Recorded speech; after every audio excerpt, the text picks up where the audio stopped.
Hi everyone, this is Stephen here with Snap Projections to provide a quick overview of our new recommendations feature that will be launched very shortly in Snap Projections.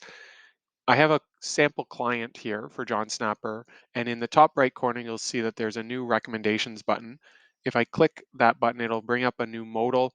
This shows us a summary of the client's retirement goal. So we can see they're set to retire at age 65 and they have a spending target of 58,000. So that's brought into the modal for easy viewing. I can also see a goal status of underfunded. This will tell us whether they're over, under, or exactly 100% on track. It will also tell us what the shortfall is in the final year of the plan to give us a sense of how much more they would need to save, how much they would need to potentially reduce their spending, or how much later they might need to retire. And then we can see there are 4 tiles within the feature that allow us to calculate changes to the plan that would bring it 100% on track.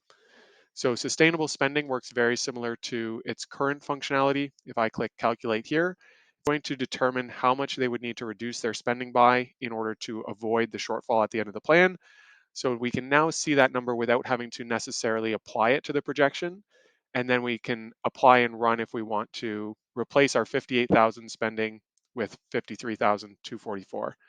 We also have the new, much anticipated automation of required savings. So if I click calculate here, the software will calculate how much additional annual savings the client would need to set aside before they retire in order to bring the plan to a fully funded status.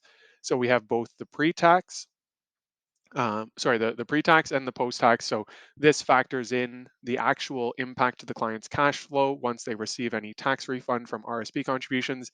And then this number gives us the total gross savings that would be required across their various accounts.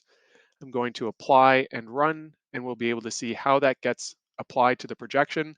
There's a new column entered for the total savings being assumed, and then we can see those contributions get automatically assigned across the client's various accounts based off of the cash flow management order that you can control within the plan.